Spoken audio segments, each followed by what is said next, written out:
Good morning. Today we will discuss domestic territory. It is also called economic territory. What is domestic territory or economic territory? In the last class we had discussed national income. Now national income includes the income earned by residents of a country within the country as well as from outside the country. So total income includes national income. National income is the sum of domestic income plus NFIA, that means the income which is earned from outside or foreign countries. Now, domestic income is earned from domestic territory of a country. So, this is the territory or area in which domestic income of a country is earned or domestic income of a economy is earned. So, we can define it like this. Domestic territory is the geographical territory administered by a government within which person, goods and capital circulate freely. That means if we take example of India, the domestic territory of India will include the political boundaries or political frontiers of India that we can see in the map of India, and other components like the sea which is in the control of our country or our government, and along with it also includes some other components like foreign embassies which are located outside, that means embassies of India which is located outside our country, but they will exclude the foreign embassies which is belonging to other countries but located in India.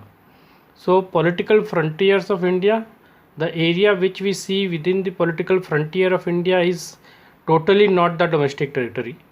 It will exclude the foreign embassies of other countries like America or USA or Britain or any other country. So we have to deduct that area because those foreign embassies are in control of their respective governments. But this domestic territory will include the political frontier plus other things also. What other things we will discuss now in detail. Now, domestic territory includes the following. First, as we discussed, political frontiers of a country, including territorial waters and airspace. So, territorial waters in the southern part of our country, we can see vast Indian Ocean is from the three sides. So, if the sea which is in the control of our country or government, that will be in the political frontiers of our country. Airspace, the airspace which is in control of our government will be in the economic territory or domestic territory of our country. Apart from it, ships and aircrafts operated by residents of our country between two or more countries. Suppose any ship which belongs to India is sailing in Arabian Sea or Pacific Ocean. If it is belonging to a resident of India, that means if the owner belongs to India or the company is an Indian company, that ship will be in the domestic territory of India. That means any economic activity within that ship will be economic activity in the Indian area or Indian economic territory. That means any income generated will be added in the national income of our country. Similarly, any aircraft also. If any aircraft belongs to any Indian airline company, for example, Air India or any other Indian company, any economic activity taking place within that aircraft, whether that aircraft is within India or in any other foreign country or in the air. So if it is flying in the air, then also any economic activity within that aircraft will be added to national income of India.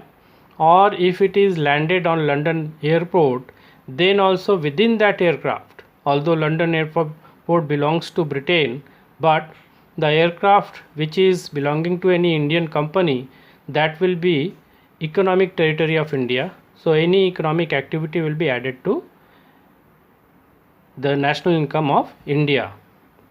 Then fishing vessels, so ships or steamers these are fishing vessels. If they belong to India, they are in the economic territory or domestic territory of India. Oil and natural gas rigs. Any oil and natural gas rig which is in the ocean, but it is operated by resident of our country, whether it is in the international waters or any area of any other country also.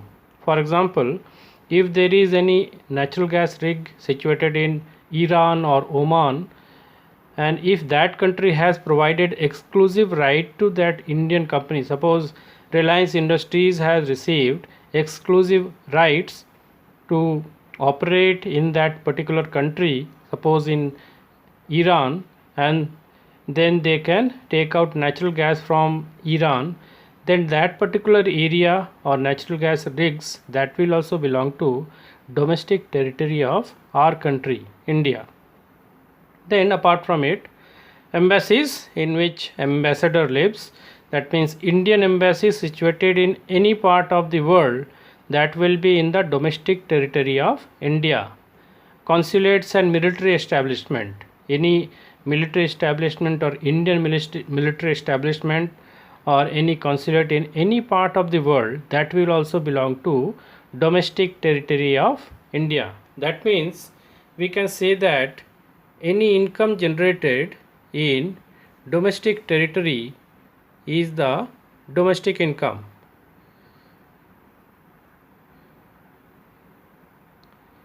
Income generated in domestic territory of a country is its domestic income.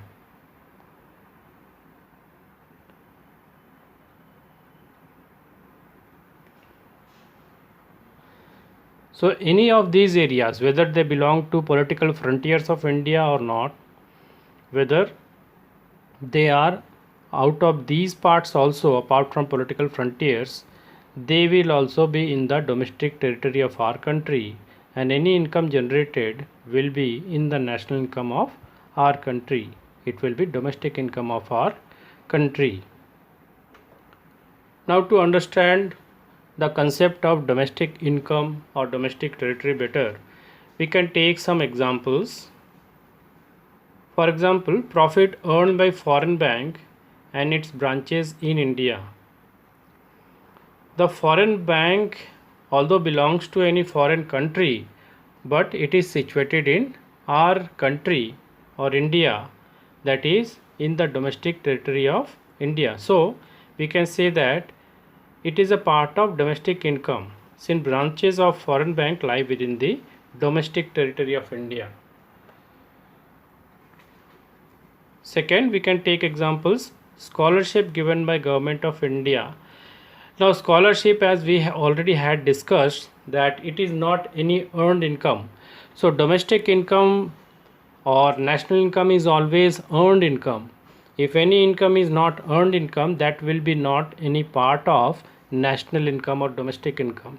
So since scholarships are transfer payments, they are not domestic income, although they are paid by the Indian government to the Indian citizens, but since they are not earned income, they are not domestic income. Similarly, any profit earned by Indian company in Singapore. Now take the first example in which we had taken that profit earned by foreign bank and its branches in India. So it will belong to domestic income of India. Similarly, if any Indian company is earning any profit in Singapore, that Indian company will be in the domestic income of that particular country, Singapore. So it will not be a part of domestic income of India, since profit earned by Indian company lies outside the domestic territory of India. Since it is in the domestic territory of Singapore, so it will be in the domestic income of Singapore and not domestic income of India. Now, salary is received by US resident working in US embassy in India.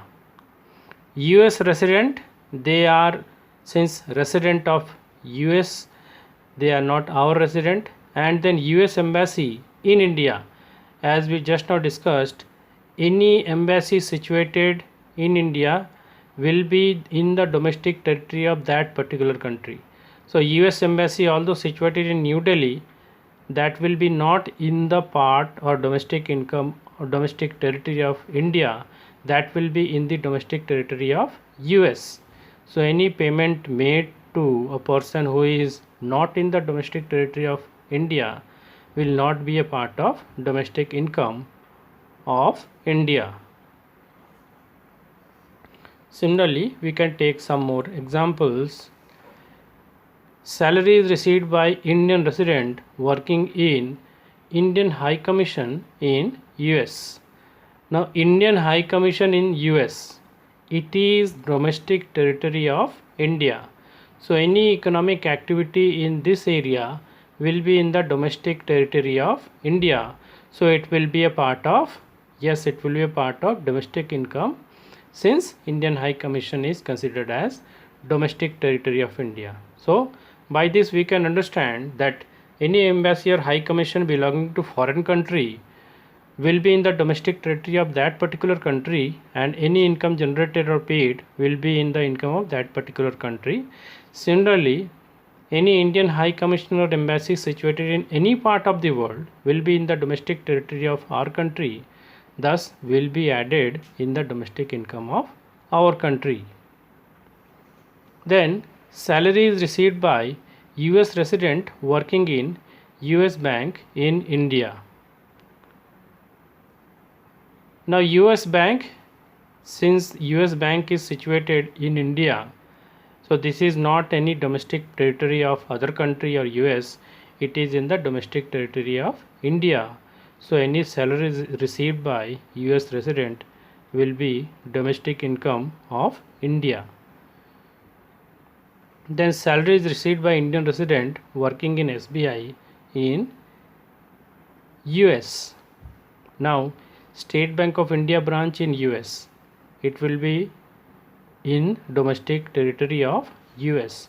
So any income generated in domestic territory of US will be domestic territory of US or domestic income of US. It will not be a part of domestic income of India.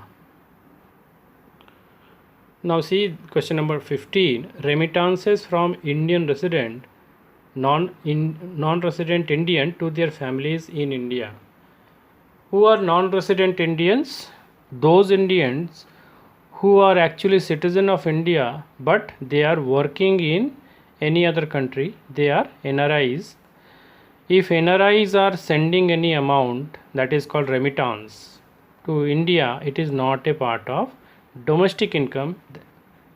Actually it is a part of NFIA, net factor income earned from outside. So it is not a part of domestic income, since it is from not domestic territory of India, because US is not the part of domestic territory of India.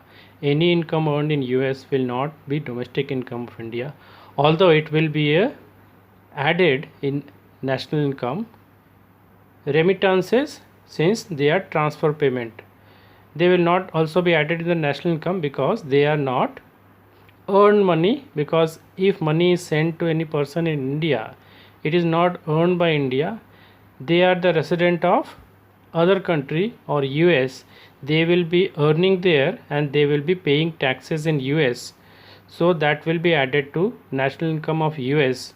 Only money which is sent to their families in India will be received as a transfer payment, and transfer payment are not earned income, so it will not be a part of domestic income also, neither national income.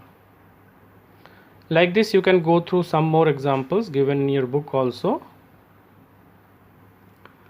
Next we will discuss normal resident of a country. Who is a normal resident? There are two concepts, citizen and resident.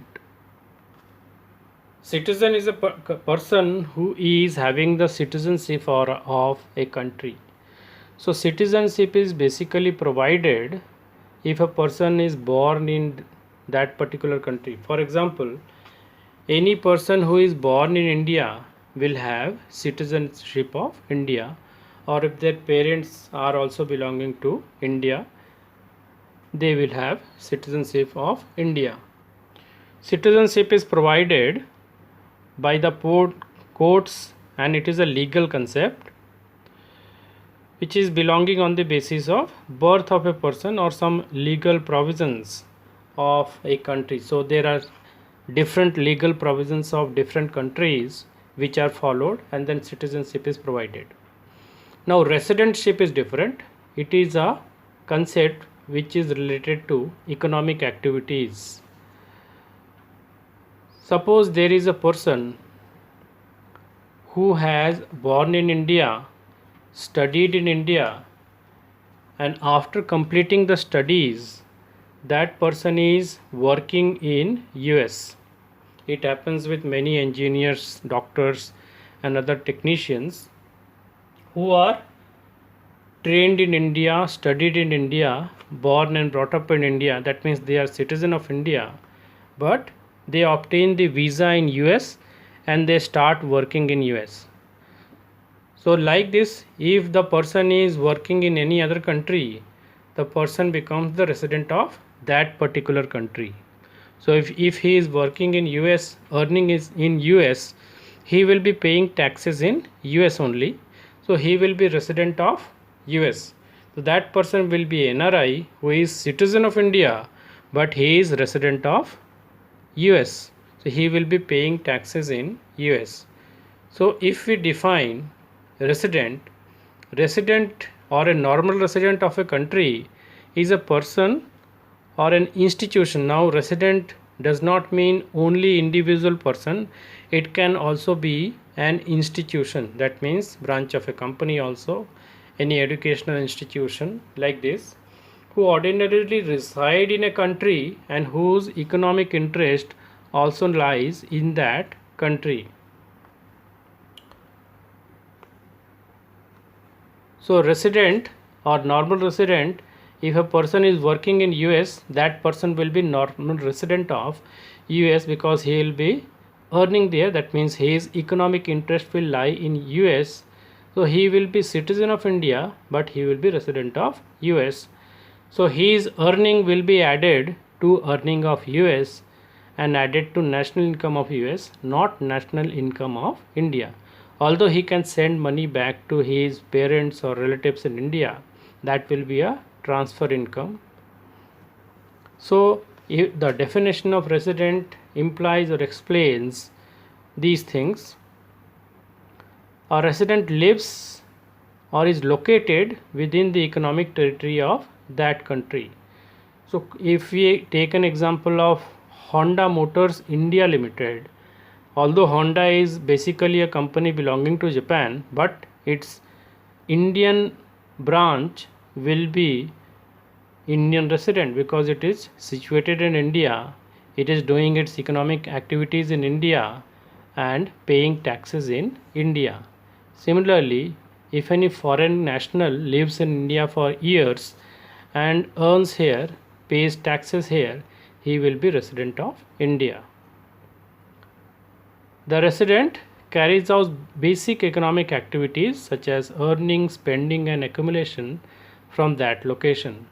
So if the Indian citizen who is working in US, he is doing all these things, earning, spending, and accumulation, and spending most of the part of the year in that particular country only, then he will be resident of that country. So if a person is living and working in US and living in 10 months out of 12 months in US only, he will be resident of US. He will not be resident of India, although he may be citizen of India.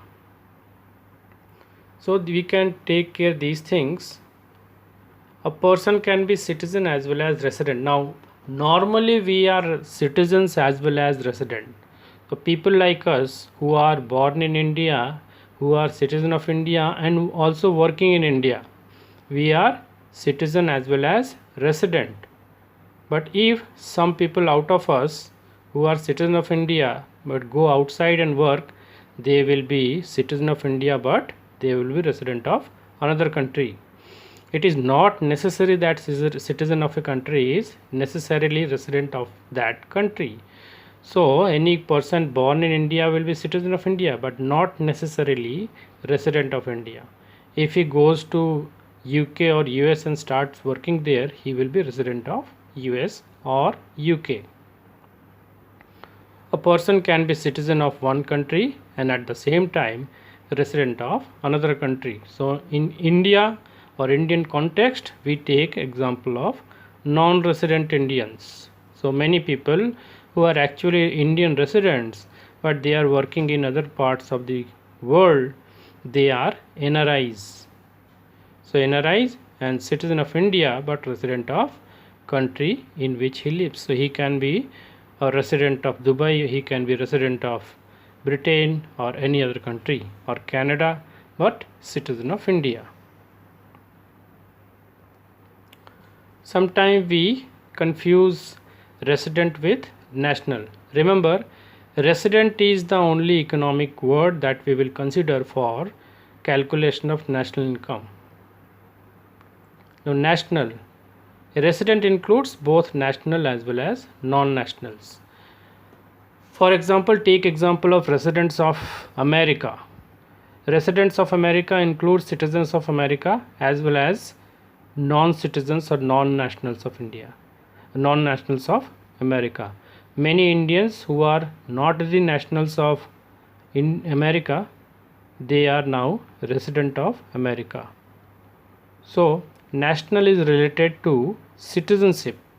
A resident word is related to economic activities or economic interest.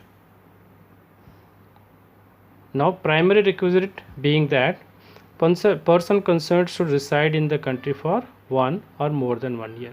So if you continuously live in any other country for few years and work there, you will be resident of that particular country, and economic interest should also lie in that country.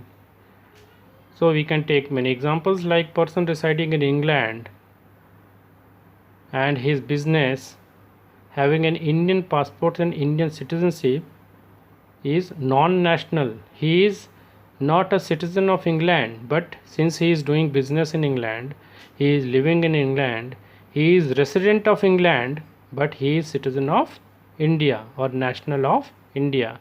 So national means citizen.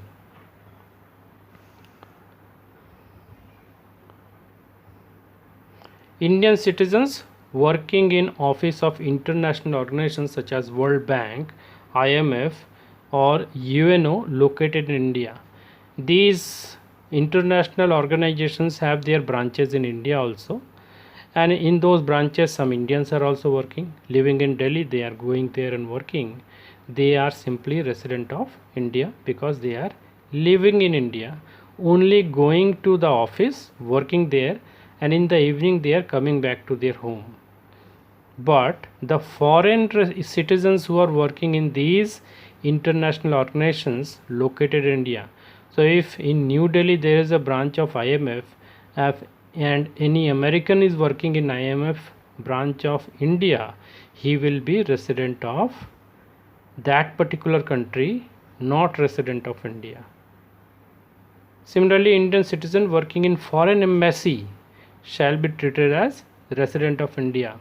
It can happen that in the foreign embassy some Indians are also working. Suppose there is US embassy in New Delhi and the ambassador of USA likes Indian food. He likes to have Indian food. That means he will employ some Indian in the kitchen of that embassy. So Indian cook working in the foreign embassy or US embassy will simply be resident of India. He is simply going from his house to the US embassy, cooking there and coming back to his home in the evening. He will be a resident of India. So income of Indian citizen working either in an office of World Bank or in American embassy located in India will be included in estimate of national income of India, because the income is coming. Now American embassy is not in the domestic territory of India, we have discussed. It is outside the domestic territory of India. So it will not be, the income generated there will not be included in domestic income of India, but that will be included in national income of India. That means income generated from this place is net factor income or factor income from outside, which will be added to domestic income and will become the national income of India.